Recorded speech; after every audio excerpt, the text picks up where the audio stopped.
Hello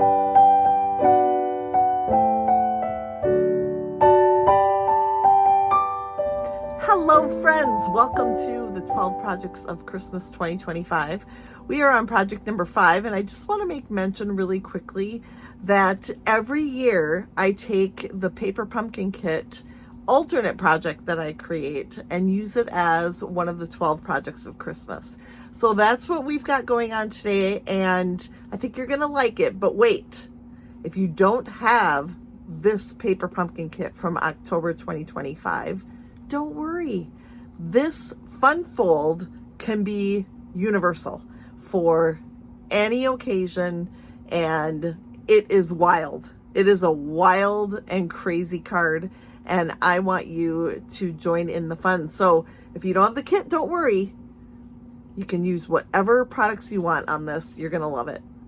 October 2025 paper pumpkin kit is so beautiful. Just look at the 3 amazing cards it makes. And I want to point out that each card has some elements with some flocking on it. It's like a velvet flocking. And this particular project that we're going to make today is using these pieces with the flocking on it, as well as the ornament top. So we are creating an ornament similar to what this one is here, but oh my gosh, just wait until you see the fun fold. In fact, it's so crazy, you won't be able to put it in a regular size envelope. So we'll talk about that when we get to that part. But I'm going to start with 2 pieces or 2 card bases from the kit. If you have other products that you're working with, you can use any designer series paper for this. But we're going to cut our card bases for the pieces that we need. We're going to start with the green one, which kind of mimics some trees here. And I'm going to use it this direction where the point of each little image is at the top. And I am going to cut these at 2 1/4 inches, and I need 3 of them. So I'm going to cut 2 from one side of the score line, because there's a score line because it's supposed to be a card base. I'm going to cut 2 there. Actually, I don't think that's right. Make it 2 inches. 2 inches. I goofed. 2 inches. At least I didn't cut it smaller than it was supposed to be, because then I would have wasted another of the, not wasted, okay, let's make clear. I would have had to use another card base. So at least I cut it bigger than it was supposed to be. All right, so the idea here when you're cutting these is to avoid that score line in the middle, which I actually cut this piece on. I cut it right on the score line. But when you do 2 inches from each edge, then you can get your 3 pieces without involving that score line at all. And I've got an extra piece that I'm not going to use. So those 3 pieces, and then we're going to take this piece, and believe it or not, we have to cut 12 pieces from here, and they're going to be a 1/2 inch each. So let's move the video along as I cut 12 of these.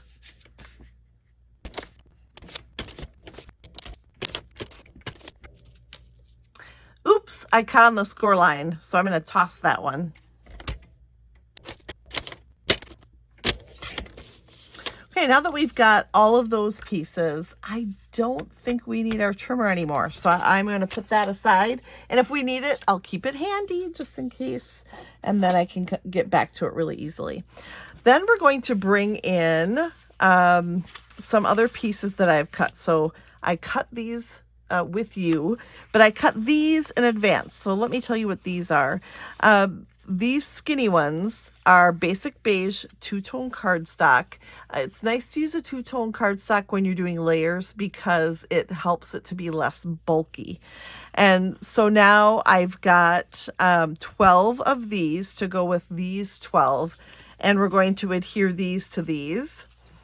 And then I have 4 pieces that are 2 1/8 by 5 5/8, and then those will fit perfectly on here. So I'll adhere these 3 to 3 of these as well. So, ready?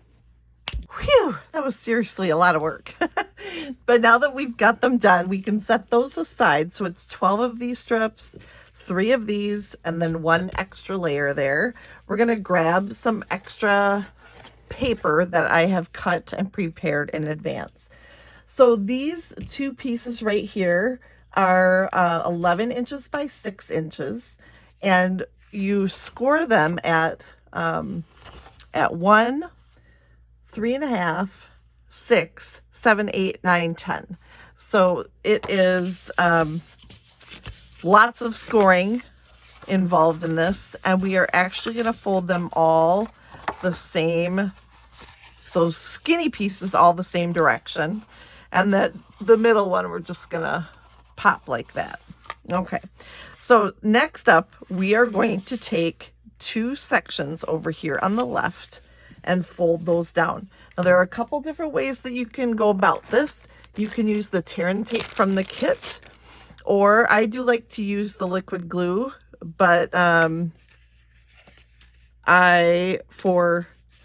don't know why, but I'm gonna choose to use the tear and tape here for this one. Sometimes I look back at myself and go, what? Just what? All right, so here we're just going to take our tear and tape and put it on the first section. So I told you to fold over 2 sections. We're only putting that tear and tape on the first one. And then we're actually going to fold this whole thing over, and it might buckle a little bit. That's okay. Just smooth that out then and burnish the fold or the adhesive so that you get this little column on the side. Okay, we're going to do that for the other one as well.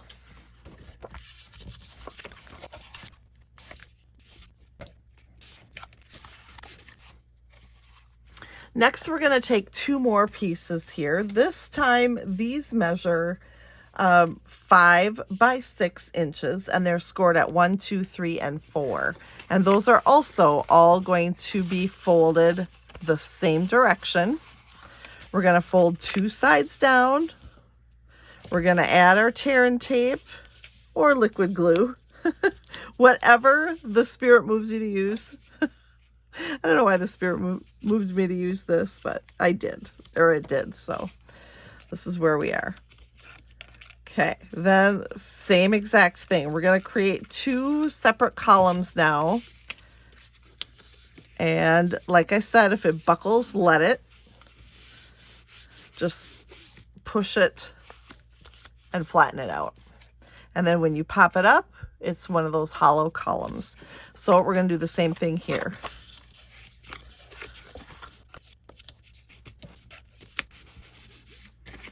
Okay, excellent. Now we've got all of these columns. Let's start with one of these pieces. We're going to take a column. This time I am going to use my liquid glue just for speed purposes. But we have the seam of the column here. I'm going to put that down towards the middle, and it's going to go right here in this 1-inch section on the right-hand side. And so flip it, add my glue, and then I can even, oh, that's the wrong way. I can even squish it down if I want. And we're going to get that fold right up against that right hand piece there.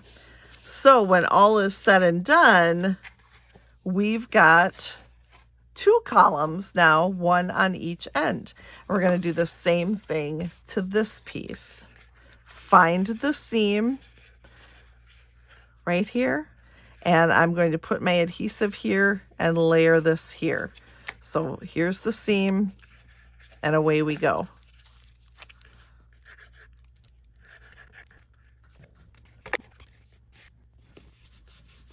I think I'm in too much of a hurry because I keep dropping and getting glue everywhere. But here now we've got our 2 pieces that have the pillars, 1 on each end. Okay, next up, this is really cool. We're going to flip one, And we're going to put the columns together like this so that you've got these little pop-outs on the sides and your columns way over here along the edge. So I'm going to squish this one down, add my adhesive. Again, you can use tear and tape or liquid glue. And my liquid glue is getting down there. So if I have to resort to tape, maybe that's why the spirit moved me to use the tear and tape for the first parts of this. Okay, so now we're going to squish these down. Put one on top, one pillar on top of each end, and then just hold that so that we can adhere those pillars together. So we've got the pillars squished inwards. And this is why right here it is called the Diamond Column Pop-Up Card. Yes, indeed. So if we push them in, you see those little diamonds there?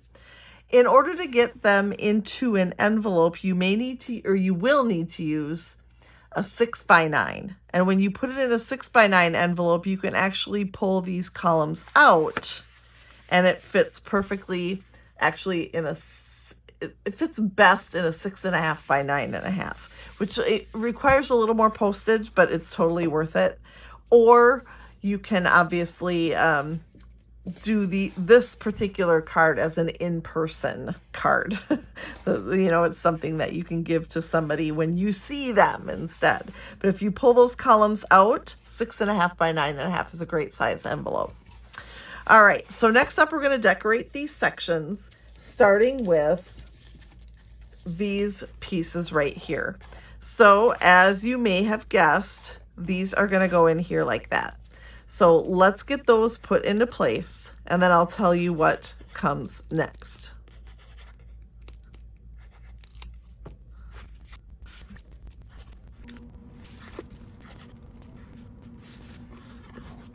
Okay, and then you notice the last one has no garden green card base layer.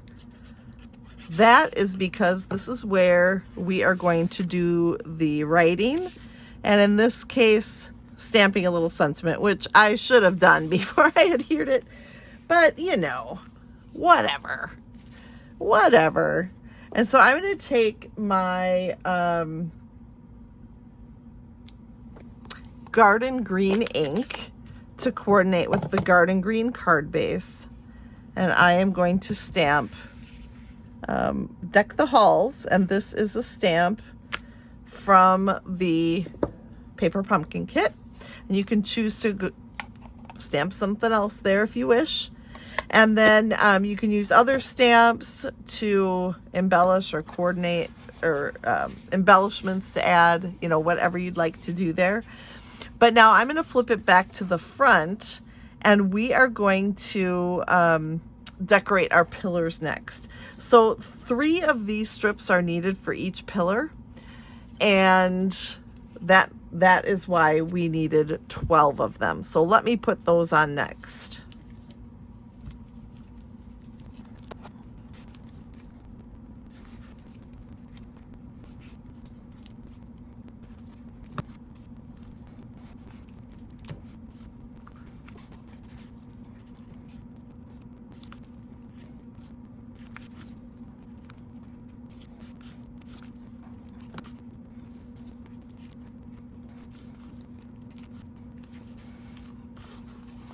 You can probably start to see why I liked to use the two-tone cardstock as my layer, because it really, really is thinner than cardstock, and it will help with the bulkiness of this card. But isn't that great? Look at how much fun it already is. But we need to decorate the front using our ornament. So let's bring that in. And when we adhere it, I would just be a little bit careful to add my glue around the inside of these half circles. Hope I make it through this with the glue. And then, maybe a little bit here on the inside parts. And the rest we're just going to leave, because you will see when we add this on here and flip it over, the outline is actually a little bit larger than the ornament. So we just have to be a little bit careful not to go too crazy with the adhesive. Okay, then next we're going to grab this, and this is going to be added to the top of our ornament. And I want to keep the middle of the ornament and this in line as much as I can with each other. So I'm going to add some glue here to the bottom edge, and then just work on looking that over, eyeballing that as we add that. But isn't that pretty? You can even curl up these holly leaves if you wish. I wish.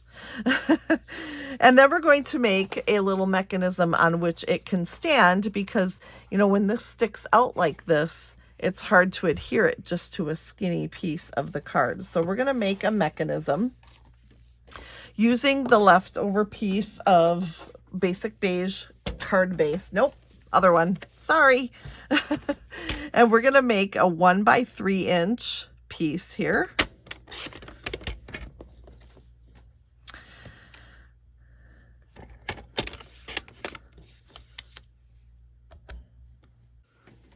And then we will score this piece at 1/2 inch. And then I got to turn it around the other way here. 1 1/4. I should have waited one more before I turned it. 1 3/4.